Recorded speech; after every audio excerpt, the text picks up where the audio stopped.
views and opinions expressed in this program are those of the participants and do not necessarily reflect the views of BronxNet or the program underwriters. Hello, everyone, and welcome to Open, the one and only show that opens the Bronx and the rest of the world right to you.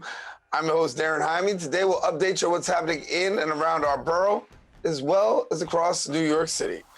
Coming up on today's show, we go front and center, speaking with State Senator Kevin Parker on a recent bill assisting students facing mental health trauma. Then, we'll discuss the importance of community vaccination with the MetroPlusHealth representative. And then we're going to learn about a program at Bronx Community College offering a wide range of education courses, sharpening teachers for the next level. We'll have more of that a little later on in the show. And then finally, we'll talk to an author on the book focusing on the contributions of the Puerto Rican community to the American youth literature. So we encourage you, stay tuned because all this and much more is heading your way. Right now, we're officially open.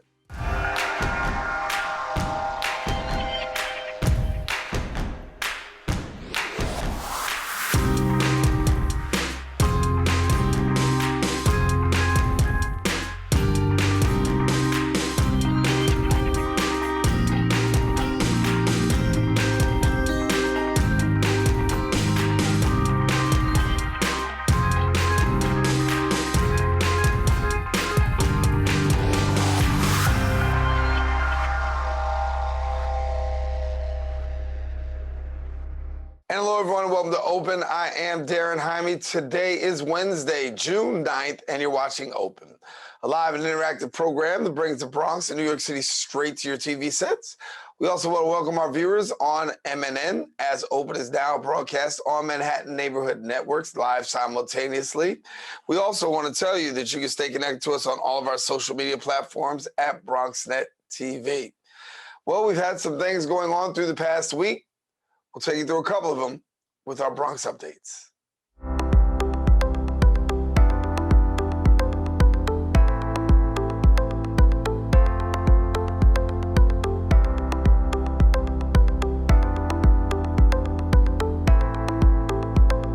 We start off with housing news. New York State Governor Andrew Cuomo announced a $2.7 billion rent relief program available for struggling tenants across New York State. Now, the program for the first 30 days will prioritize renters who are unemployed with incomes at or below 50% of their area median income or are part of other vulnerable populations. And after those 30 days, applications will be still processed on a continued first-come, first-served basis, as long as the funds remain according to the state. Renters who are behind on their rent and have experienced financial hardship are at the risk of homelessness or housing instability and that earn at or below 80% of the area median income are also eligible for the relief. So stay tuned as we'll continue to bring you more information on that. In other news, Mayor Bill de Blasio announced New York City senior centers will reopen after more than a year of COVID restrictions. Outdoor activities at senior centers will resume immediately, while indoor activities will resume on June 14th. Now, all participants will have to follow social distancing guidelines. Dave Korski, the city's health commissioner, stated about 72% of seniors in the city have received at least one dose of the coronavirus vaccine. At the same time, we do have to remain vigilant, particularly in indoor settings where both vaccinated and unvaccinated people may be congregating as well as mixing together. Well, in community news, the South Bronx United held a Bronx Fathers Taking Action event. Our BronxNet reporter, Jericho Tran, brings us this story.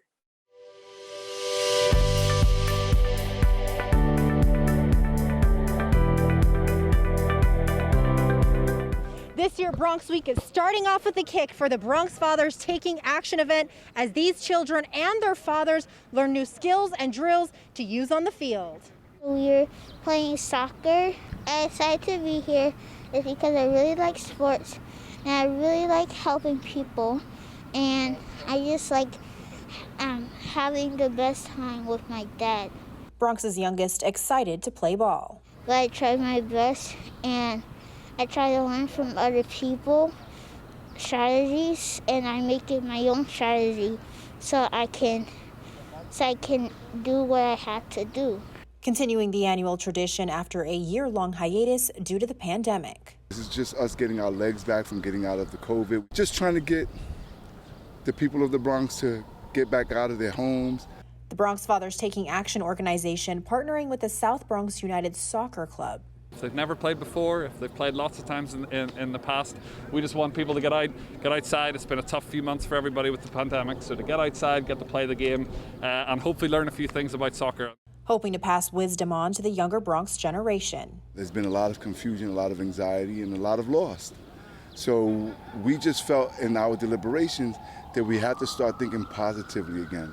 Attempting to slow down the increasing violence on the streets. When you look at the spike in crime, especially when it's gang-related, obviously we need to do more as government to make sure that we put kids in a position where they have better opportunity, where they don't feel like they have to succumb to the life of crime. Reporting for BronxNet, Jericho Tran. And thank you, Jericho. That's all the time we have for our Bronx updates. We do want you to stay with us. We've got a great show. Open continues right after this.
And welcome back to the show. Well, with schools gearing up for resuming in-person learning this fall, many individuals actually believe that children or expecting children to be mentally capable of focusing on their education after dealing with the trauma of COVID-19 and with urban life experiences is really going to be somewhat challenging. Now, in response, our next guest partnered with celebrated publicist turned mental health professional Stephanie Carnegie, introducing New York City Training and Comprehension Act of Trauma in Children Act. And joining us to share more details is District 21 New York State Senator Kevin Parker. And Senator Parker, good to have you back, brother. Sir, how you doing? I'm great. Thanks for having me again. I'm good. You know, last time we talked, we were trying to navigate ourselves through this pandemic, and we were in a far worse condition. Now we see ourselves really making some progress, but yet and still, while we made some progress on the other side, there's still a lot to look ahead to. And I know that you want to tackle the issue of really looking at kids going back to school and the challenges that they can face. Yes, absolutely. So first of all, we have this pandemic that has threatened both our lives and our livelihoods. But the ways it's threatened our lives has been visibly, but also invisibly. And so you've had people who've had physical symptoms, and we spent a lot of time dealing with that, and not nearly as much time looking at the mental health impact of COVID, of stay-at-home orders, right? Of the fear, the anxiety of people losing their jobs, being food insecure. Some people, because of the stay-at-home order, were in fact trapped in with their abusers, right? Both children and family members, right? And so as we come out of the physical part of it, we really need to be more keenly aware of what's happening with people's mental health. And we're seeing that kind of breakdown all over the place, particularly in young Black children whose rate of suicide has skyrocketed since the pandemic. We talk about Black children and suicide, but also talk to me about PTSD, right? You have a lot of families across New York City that actually lost loved ones during this time. And going back to school, of course, we all have to go back to school, but going back to school with this on their mind, definitely another layer in their educational challenges. Yeah, part of what you're reaching in that conversation is really a breakdown of the whole support system, right? You have children who are in crisis right now from a trauma perspective.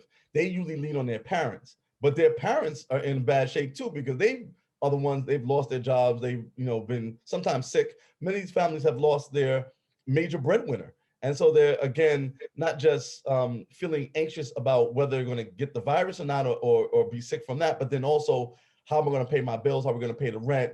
The person who's been providing for us is now gone. Or you just lost, your wife, and you're just grieving over that. And so we really just need a kind of comprehensive way to deal with this. And a first step in this was a bill that I've introduced with the help of Stephanie Carnegie, that really addresses the issue of trauma in children in our public schools. And so the legislation proposes to put a trauma care expert in every single school, one in every single district, and then a task force to overlook the issue of trauma and make recommendations for the entire city of New York.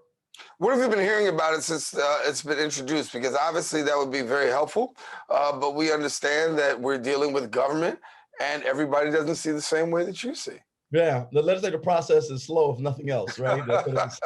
There's 213 members of the legislature, 150 in the assembly, 63 of us in the Senate. And then also we have to get the governor to buy in. And so I've been raising the alarm about this. There's been a lot of other folks. In fact, my colleague in the Bronx, Jamal Bailey, has been talking about this a great deal as well. But this idea of trauma-informed care in our communities, but particularly in our schools, really has to be job one as we talk about reopening schools. As you know, I'm running for city controller, and so I've talked about this a lot of not just investing in Wall Street, but investing in our schools and investing in Main Street, and making sure that we reduce class, even look at adding 2 teachers per classroom to deal with the lag between that some students have, to expand school-based athletics, but also expand music, art, and athletics and dance as regular parts of the curriculum in our schools. But we need to, now that we have universal pre-K, need to go to universal after school, not just for homework help and step team and basketball, but really the Beacon School model that Jeff Canada made popular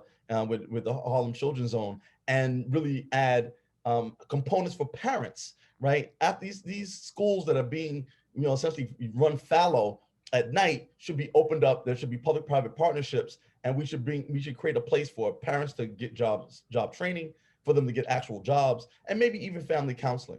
But we really understand that children operate better when parents are in the building, even if it's not their own parent. Yeah. What are you hearing with boots on the ground in your area about people really being on their feet after COVID? Now, when I say after, I'm using the term very loosely, because we're very much still in it, but we're way out of it. Right. But talk to us about what are you hearing with boots on the ground about families in your area and those concerns, because some people are unemployed, some people have suffered loss, some people have owned businesses that have had to close or, look at struggling to reopen. Right. So again, we've always said this, right? When white folks catch a cold, Black communities catch pneumonia, right? And that's certainly the case with COVID. And so even though the state of New York is now open, many businesses are opening, the pandemic is still here with us. And the pandemic economy, unfortunately, is still here with us. We've had almost a double the rate of loss of small businesses that the white community has had. And that's had a seriously detrimental effect on our earning potential in the community. We have an economy that's moved from Wall Street to Main Street. Amazon is not coming to save us. And so we really have to save ourselves in this moment. And so really, again, I've been proposing building small businesses because, again, that's where Blacks, Latinos, Asians, and women work. And so we really need to create full-time jobs at a living wage with benefits, because you're exactly right. Part of what's adding to the mental health stress is the lack of security that people are feeling now, both about their health, but also around the economy, food insecurity, and safety in our community, because crime is way up in our communities as well. Yeah. Are you a little concerned about what's going on in terms of the potential for increased homelessness, particularly in Black and brown communities? I mean, we've got that moratorium that the governor's got, but that soon will be over with. And when that's over with, the eviction process is going to continue. I've heard that your area can be one that can be strongly affected by those with the housing crisis. Yeah, homelessness is a citywide issue and certainly a crisis. And we've certainly hit even a new high with that, in the context of the pandemic. And certainly one of the problems that happened is that as the governor instructed hospitals to find new beds, what many of them did unadvisedly was to empty out their psych wards and create new COVID beds in their psych wards. And so they took people who were seeking help and put them literally on the street. We have not fully process those folks back into facilities in which they can get the kind of around-the-clock care that many of them need. And so we really need to work significantly at that. But let me just belay people's fears that here in the state of New York, we are covered by both a federal moratorium on evictions, but also a statewide moratorium on eviction that go through the end of the year. And I, as the chairman of the Energy and Telecommunications Committee, have passed a utilities moratorium to make sure that your water, gas, electricity, telephone, cable, and internet can't get cut off for the next 18 months if you've been affected by COVID.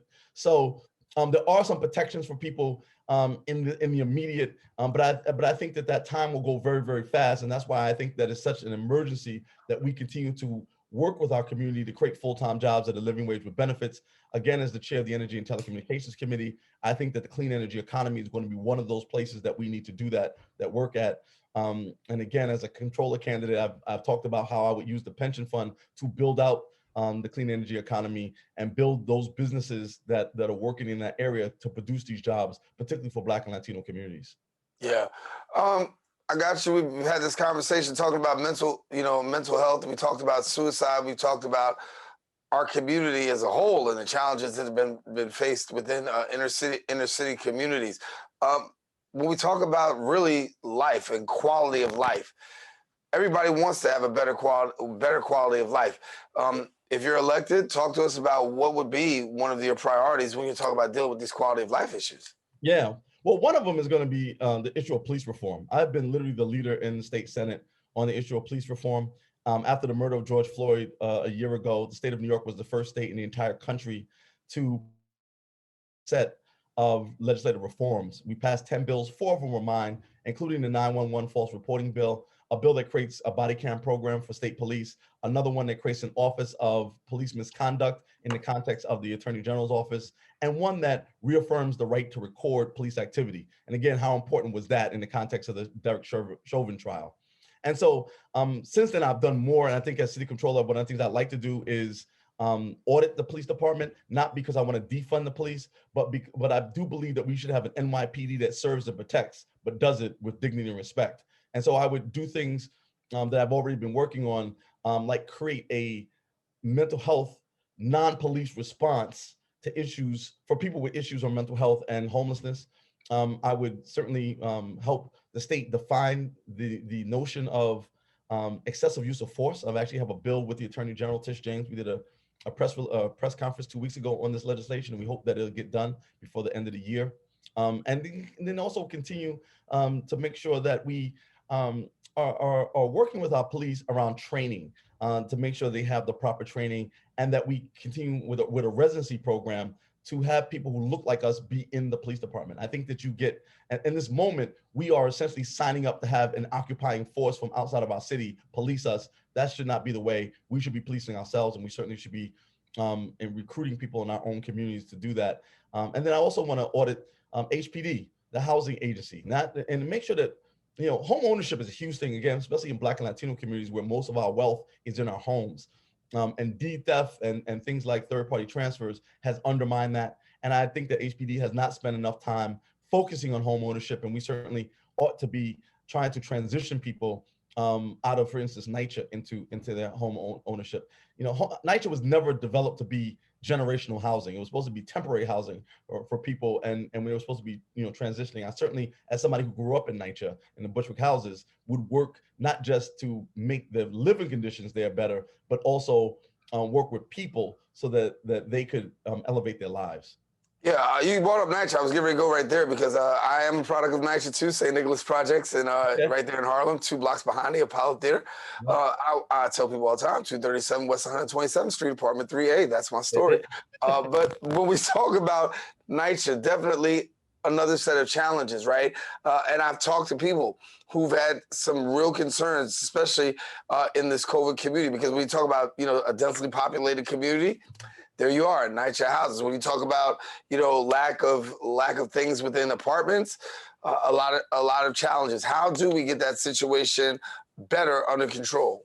Yeah, Daren, one of the things that people have to understand is that housing really becomes the foundation of everything else that you're able to do. And NYCHA in particular is too big to fail. There's almost 600,000 people who live in NYCHA.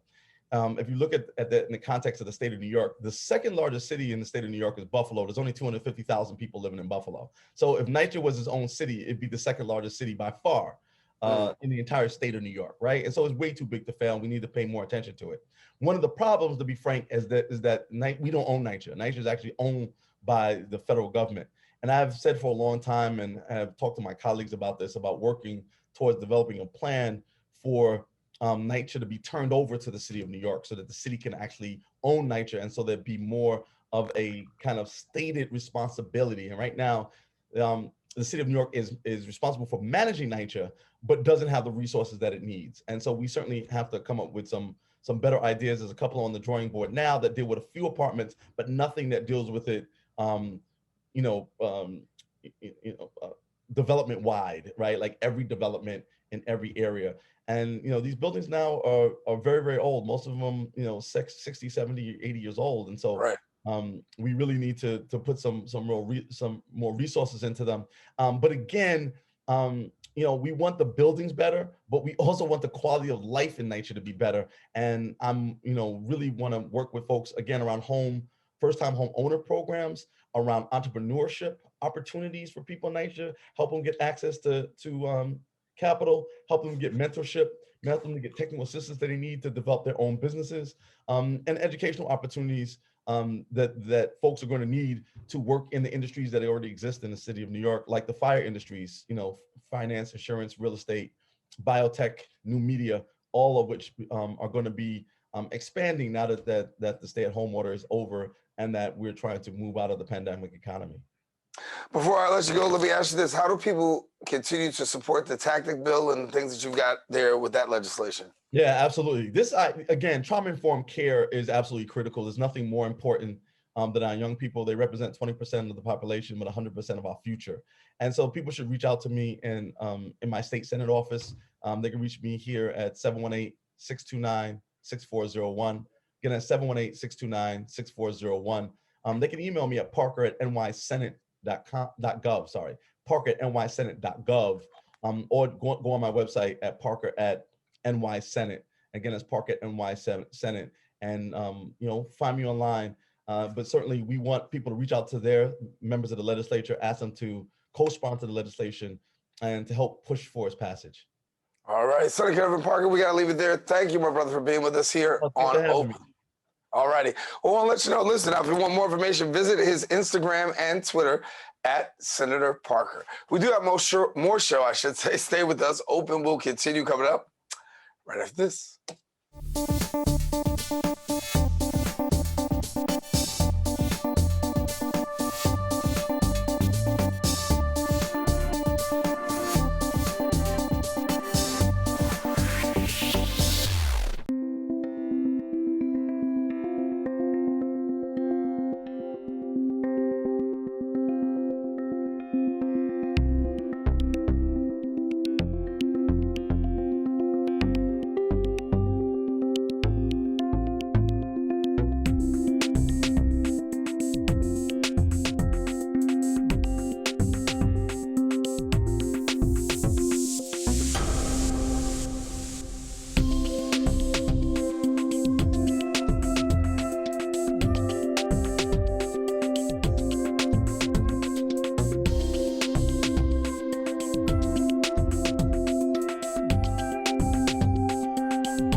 When taking public transportation, don't touch your phone.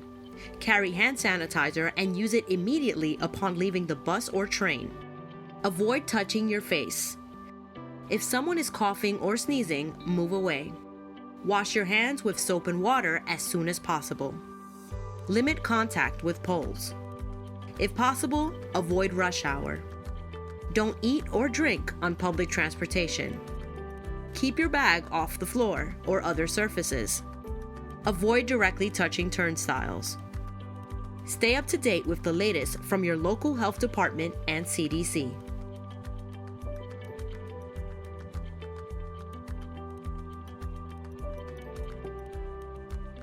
And welcome back to the show. The Department of Education and Academic Literacy at Bronx Community College works to ensure its graduates meet all the standards necessary to reach their goals in the workforce. Now, the program offers a wide range of internship experiences in New York City public schools. And how can interested students enroll, and what can they expect in moving forward? Well, sharing more of the details is BCC's Associate Professor, and Deputy Chairperson of Education and Academic Literacy, Dr. Tonya Johnson. And then we've also got BCC alumni Propa Akter, and then Moet Bolden. And good to have you all here on the show. Thank you. Thank you for having me. Good. Dr. Tonya, I'll start with you. Tell us a little bit about the program and the benefits to students. So the Education and Academic Literacy Program is a program designed to prepare essentially paraprofessionals, teaching assistants for careers in education. And one of the things that we do in the Department of Education and Academic Literacy is we eliminate the barriers that many students face. And one of those barriers, or a few of those barriers that students face, is being able to pay for the workshops and the ATAS exam that they have to take to become certified teachers, or certified teachers, certified paraprofessional, teaching assistants. We also partner with surrounding district superintendents who nominate the students to become paraprofessionals in the school system. So what we've designed a AS program that is now, and that we're working on an articulation agreement with City College. And what we're doing with that program is the courses that the students take at Bronx Community College, they don't have to repeat when they go into the four-year institutions. And we've also partnered with the Leap to Teacher program. So Leap to Teacher program is a program that it supports students that are paraprofessionals currently working in the Department of Education, New York City Department of Education, and they are continuing on to be educators. So they serve as mentors and support for the students that are looking to have careers in education as teachers. We also house the New York City Men Teach program, which is another program that we have that students of color, and they have to live in the 5 boroughs. We're looking to recruit men, but we're also recruiting women because a lot of women show interest, and that's another support program that we have in our department. Well, let me do this. Let me bring Moet in, because Moet's a student, and I know that she's had the opportunity of taking part in classes. Moet, give us a little bit about the experience and what it's done for you. Well, my experience, I have 2, right? Because I started there about 2005.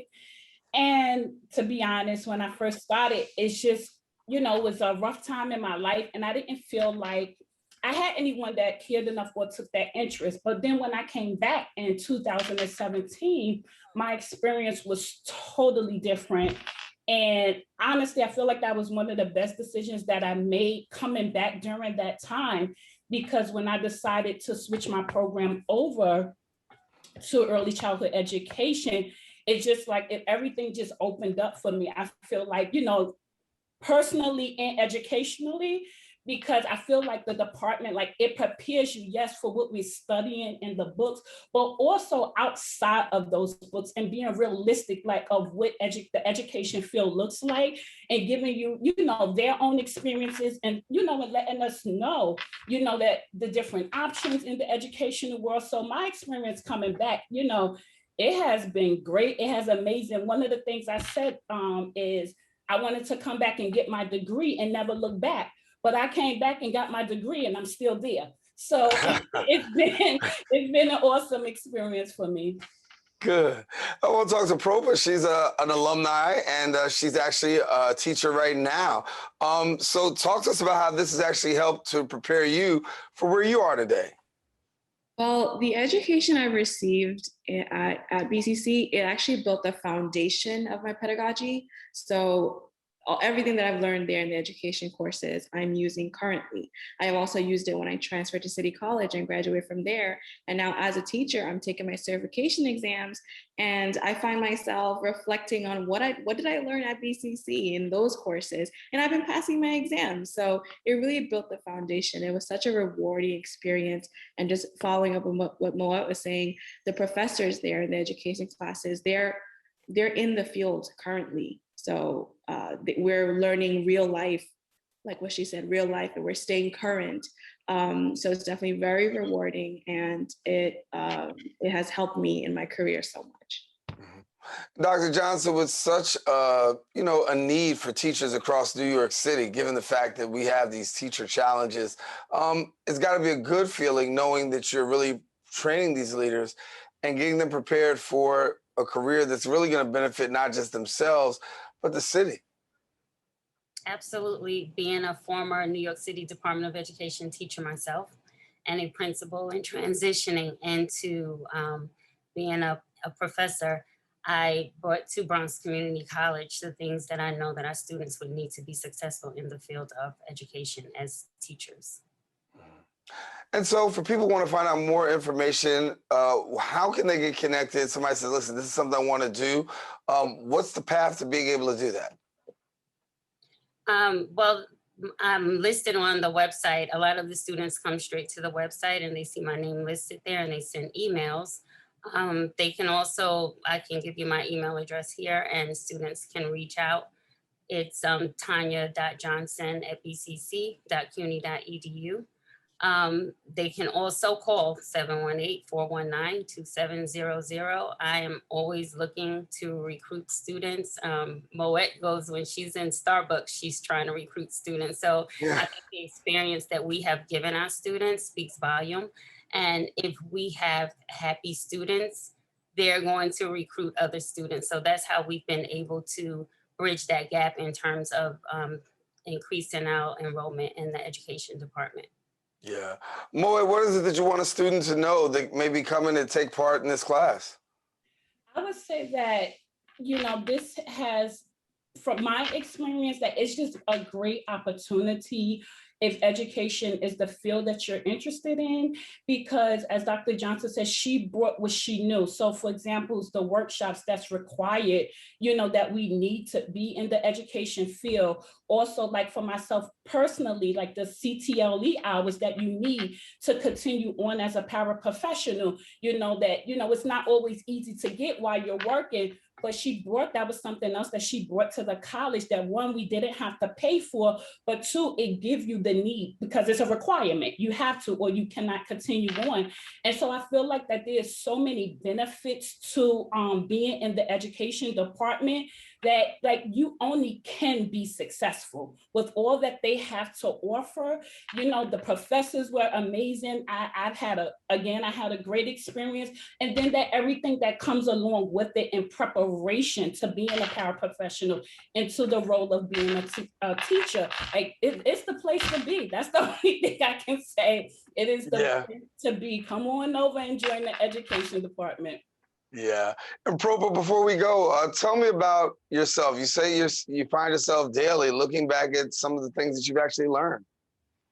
Yes. As a teacher, it's important to, be culturally relevant and teach that as well and work with diverse students. And a lot of that I learned from Dr. Johnson's course in in BCC, EDU 30. So it is my foundation, and coming to BCC really changed my life for the better, and it gave me purpose. So that's the message I would want to send out to future students as well. Well, Dr. Johnson, Propa, Moet, thank you so much for being with us here on the show, and continued success as you continue to work in the field of education. Thanks for being with us. Thank you. Thank you. Thank you. All righty. Well, I want to let you know now, if you want more information, you can always visit the website, bcc.cuny.edu. We are taking a quick break. We do have more show. Don't go anywhere. Open continues right after this.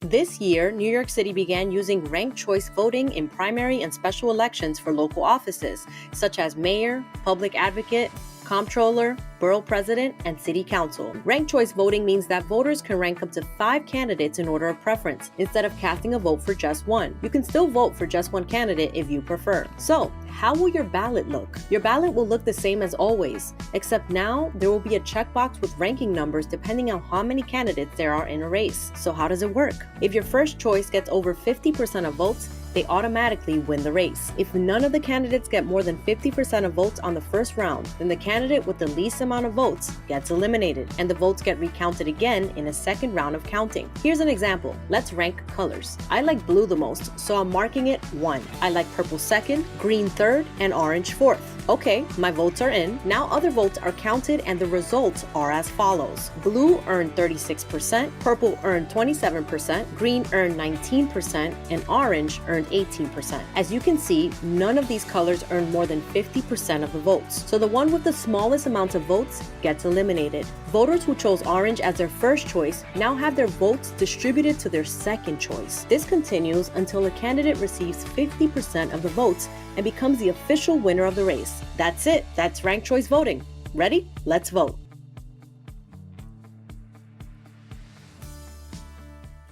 And welcome back to the show.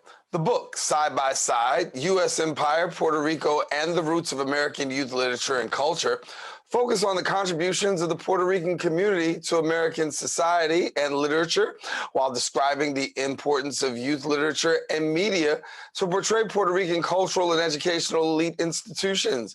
Joining me now to share a little bit about the book is the author herself, Marilisa Jiménez García, and we thank you for joining us. Thank you for inviting me. Thank you, Daren. Yeah, and it's important. I think that your book really highlights the contributions of the Puerto Rican culture. Share with us a little bit about what made you decide to write this book.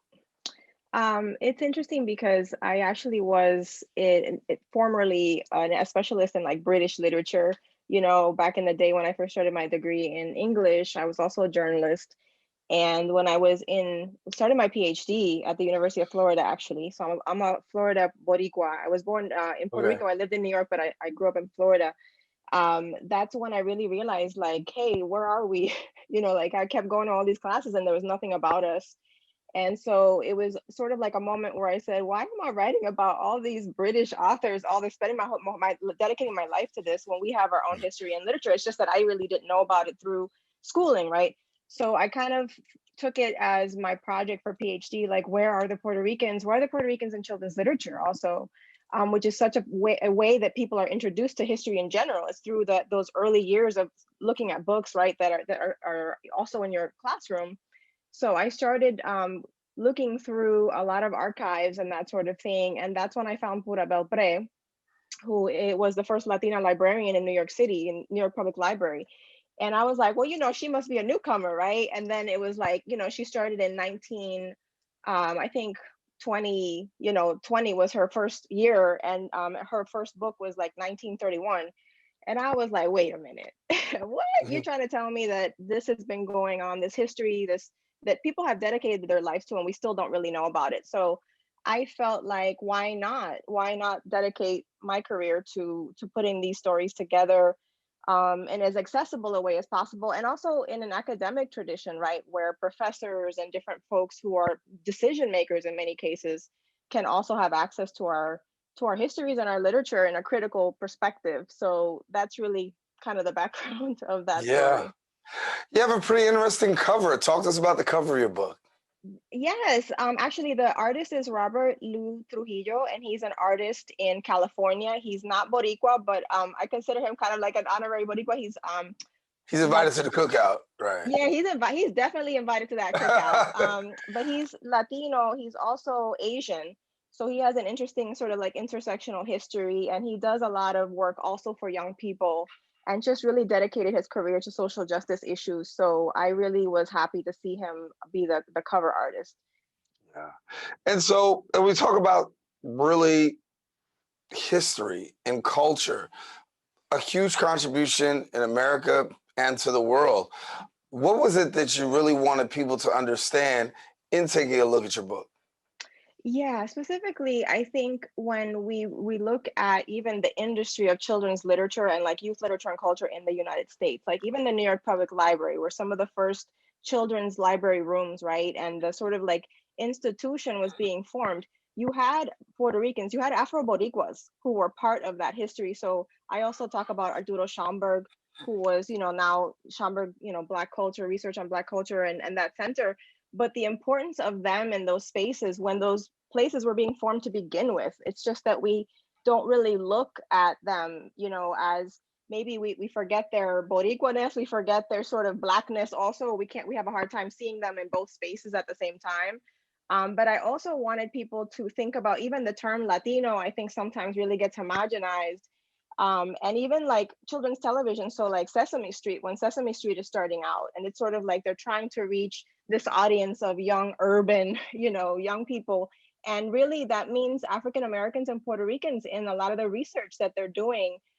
So that's why the character of Maria, who's Sonia Manzano, who's like, I think she's from the Bronx actually, is such an important person to be in that street, right, in that neighborhood, as sort of like an embodiment of the young people they were trying to reach. But to really be specific of the story, so she represents a lot of the sort of like colonial longing. She speaks, both English and Spanish. She kind of brings people in. She translates a lot of things. She helps fix things. So there's a lot of really kind of interesting ways that her character demonstrates kind of like the hope of what people would like to see in the relationship between Puerto Rico and the US, right? Sort of like a friendly, encounter and bridge between the two cultures. But we also see a lot of the tension as well, that it's not just like this happy story. And you tackle that. You talk a little bit about colonialism in Puerto Rico, and Puerto Rico's had its set of challenges, and even recently, we know the challenging times that have been had. But colonialism is something that's been going on for a minute. For a bit, yeah, for a hot minute. At least a good, almost 200 years at this moment. I think that the thing that also, the title is U.S. Empire, right? And I start off with this idea, but I really think part of what we need to do in the US, even to understand our history, is understand that this is an empire, right? That this is not just like this, new government that, started and everyone. I mean, there's a lot that we haven't talked about in terms of land conquest, colonization and settler colonialism, right? That it's not just everyone came here looking for a better life and hey, that's just how it is. I think that's what a lot of children's literature might try to do sometimes from that dominant narrative. But if you're coming from the perspective of folks who have been colonized, your young people aren't going to get the story that way, and you're also not going to be ignorant to the fact that you are a child of colonization. So how do you tell that story then to a child and deal with that difficult history, right? So I just think it's really interesting to see how also our young people are able to handle it. They're able to handle it. I think often it's adults that are like, hey, don't talk about that, right? Like don't introduce that. Hey, they're dealing with it every single day. They have to. So why hide it, right? Right. Don't hide it, tell it. And that's what you do in the course of your book. So for people who want to get their hands on the book, how do they go about that? Well, it's through the University Press of Mississippi, and actually I think there's a sale this weekend because they're at a conference. It's 20% off. It's on their website. And then also, obviously, you know, the evil empire of Amazon and a lot of the independent booksellers are also selling it online. So they can definitely get it through there as well. Right. What can you give us about, you know, the importance of, you know, Puerto Rican contributions to children's literature and culture? I mean, I think it's been monumental. I think they've been part of that history since day one, when it started even as an industry in the United States, because really children's literature and culture is like really from the 1920s in terms of an industry, like book publishing, libraries, and then all the different kinds of culture that grow out of it as an industry. But I would also say that it's been just such an important space for us as a community to discuss our history, and to make that intervention in a way that sometimes people didn't really see, or it was unpoliticized because they were like, oh, it's just for kids. But it's also a great place to talk about things because sometimes people are not really listening, right? So there's a lot you can do in a space that sometimes folks ignore. There's a lot of kind of conversations you can have in those spaces. And I think that's what makes it such a fascinating political, you know, kind of avenue. Yeah. What's coming up in the future real quick before we go? Yeah, I am going into another book project. Actually, I will be editing a collection on ethnic studies and youth literature. So looking at other communities that have also used these spaces as well, African American, Asian American studies, you know, these different kinds of histories that we often ignore, and the ways that we tell our stories to young people. And then I'm also really interested in doing research. I'm actually the director of an institute on critical race and ethnic studies at the university that I'm at, Lehigh University.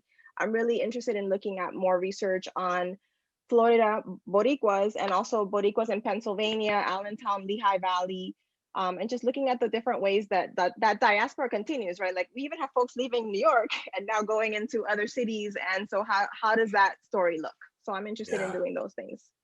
Well, certainly I want to thank you for coming and being with us. It was great to have the conversation and much success with your book. Thank you. Thank you, Daren. Thank you for having me. Thank you. Oh, no worries. Now, listen, I want to let you know if you want more information, please follow her on Twitter at Marilisa Jiménez. And you don't go anywhere because guess what? Open continues right after this.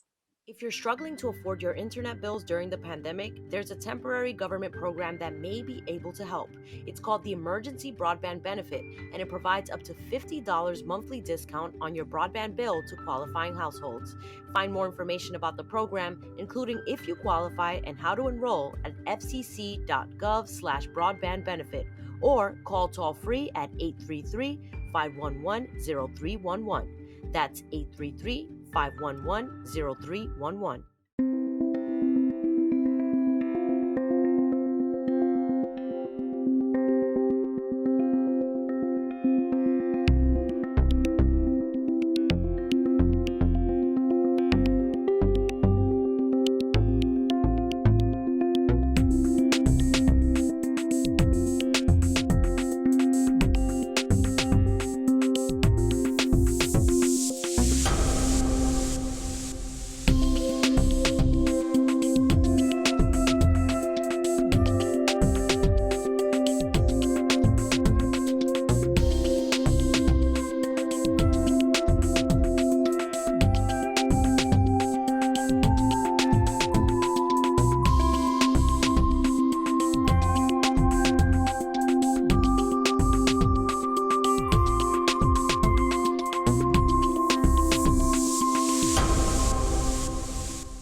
Back to the show. MetroPlusHealth plan has provided access to affordable, quality health care to residents across New York City. And recently, the organization partnered with the United Federation of Teachers, the New York City Mayor's Office, and other community partners to host a free COVID-19 vaccination event, encouraging Bronx teens to protect themselves against the virus as the school year comes to a close. Joining us now to share a little bit more about vaccination and more, we're pleased to be joined by the Chief Brand and External Relations Officer at MetroPlusHealth, Lesleigh Irish-Underwood. And Lesleigh, good to have you. Good afternoon, Daren. How are you? I'm well, and really preparing for the summer as best as I possibly can, and I think you are too. Yeah. But when we talk about this, we talk about our kids. And one of the things that we know, the school is out, as I said in the intro, getting to a place of being out. and you want to make sure that students are safe. And so tell us about MetroPlus Health and the work that you guys are doing. Absolutely. Well, as you highlighted, MetroPlusHealth has been serving the New York City communities and constituents of the city for over 35 years. And, it's important that we always believe ourselves to be more than a health plan. Our role, it goes well beyond making certain that people have access to quality healthcare, and really goes into how we're serving all of the needs of the communities across New York City. And so we're really proud to be partnering with the U of T, the New York City Department of Education, the mayor's office. We've pulled together a variety of different community partners to help put on a free vaccination event in partnership with the Bronx Writing Academy on 167th Street. Really 2 dates.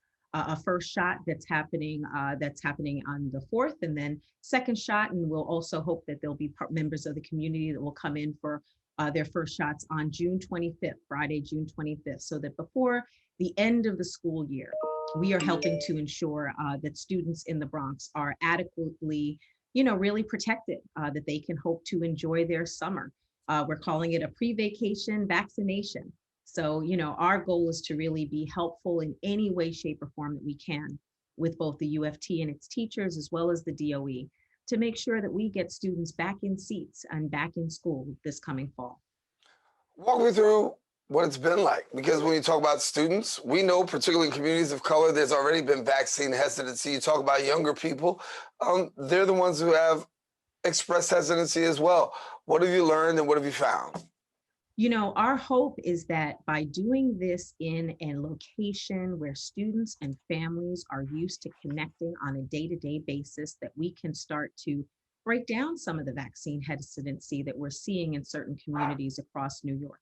What we're hoping is that by doing an event at the school where parents and students are used to interacting on a variety of different levels, that we will be able to break down a bit of that vaccine hesitancy. The Bronx Writing Academy is a community school, one of the New York City community schools. And so not only are they a school-based location, but they are a location for all sorts of additional services, whether it's food insecurity or other sort of income supports. This school serves as a hub for a variety of needs of families and those students in that Bronx community. And so it's a place that they are used to connecting with on a number of different issues. Our hope is that by doing it at a location like Bronx Writing Academy, where families are used to interacting, that we'll be able to find a way for people to be a little bit more comfortable with the idea of getting vaccinated and getting back to school in the fall. How about what else you're hearing in terms of, I know the community's out there and the summer, the weather's getting warmer, people are going more and more outdoors. Are people making the push to be vaccinated more, considering the fact that they understand that this is the season of the outdoors? Thankfully, Daren, what we're seeing in terms of some of the information that we have access to at MetroPlus is that, the numbers are going in the right direction. The numbers are heading in the right direction in terms of, where we are with hospitalizations, where we are with the number of New Yorkers that have received at least one vaccine, and certainly those that are fully vaccinated. Speaking personally, I have a 16-year-old son. I was ready at the moment that he was able to actually get vaccinated. I was ready to make sure that he was fully protected for the summer. He plays football. He's interacting with other students. His school's trying to move beyond remote learning, even to allow students to interact with each other and with their educators. And so I was eager to try to find a way to be sure that as he was riding the trains, as he was moving around the city, and certainly as he was interacting with his classmates, that he was in a safe position, and also that he could keep the community he interacts with safe as well. All right. How hard was it to have that parent conversation about the importance of the vaccination, and how receptive was he? I have to say it wasn't a tough conversation, to be honest. Everyone in my household has been vaccinated. My husband's an educator, and so he was vaccinated early as someone who was, considered an essential employee, working with MetroPlus and moving into communities and serving communities. I was also vaccinated early as an essential employee, and I've got a 24-year-old daughter who also lives here with us, and she too got vaccinated as soon as she was eligible. And so, having the conversation with my son was really quite easy, and he was really ready for it. He's ready to get out and about. And I think lots of teens who have been at home doing school remotely, not able to sort of live the spring and summer that they're used to, I think they're all really ready to get out and about. And that was part of the reason that MetroPlus was really happy to partner with the DOE and UFT and support their efforts to get students vaccinated in whatever way we could. And speaking of out and about, you have another event coming up on the 24th. We do. It's actually on Friday, June 25th. I'm sorry. No problem. It's also back at Bronx Writing Academy. What we did working with the mayor's office and the New York City vaccine team is to set up 2 events. We wanted to make sure that we really made it easy. We had heard that getting appointments was challenging. We had heard, and I think you all have even reported on the challenge of digital access, right? For everyone who needed to make appointments online, that was often a barrier. And so part of this effort is to really knock down those barriers and bring vaccinations into the community and create an ease and an access that perhaps hasn't always been there. And so, what we did was set up 2 events on the 4th for first doses, and already with a date set for the second dose. So that community knows they don't need to look for a place. They don't need to travel into the city. They don't need to necessarily, go out looking for a place to get a second vaccine. It's scheduled, they're scheduled. It'll be there for them to access right away. Awesome. And so for people who don't know a little bit about MetroPlusHealth, an opportunity to share a little about the organization. Sure. I mean, MetroPlusHealth is New York City's health plan. It's been interesting to understand that so many people don't really quite know that. MetroPlusHealth has been serving New York City communities and certainly vulnerable New Yorkers for many decades. We have, products and services that really allow for us to, serve the variety of needs of New Yorkers across any sort of income spectrum and a variety of different industries. Our work is very focused on those that are making New York City work and move. And so, if you are in need of adequate and quality health insurance, by all means, please join us. Please, we will certainly be on site at the events. And, we welcome the opportunity to serve as many New Yorkers as we possibly can. Well, Leslie, I want to thank you so much for being with us here, talking about MetroPlusHealth and the work of vaccination. Very important, and particularly amongst our young people. Thank you so much. You're welcome. Thanks so much, Daren, for having me. All righty. Well, now listen, if you want more information, please visit the website, metroplus.org. And then also, you can follow them on social media at MetroPlusHealth.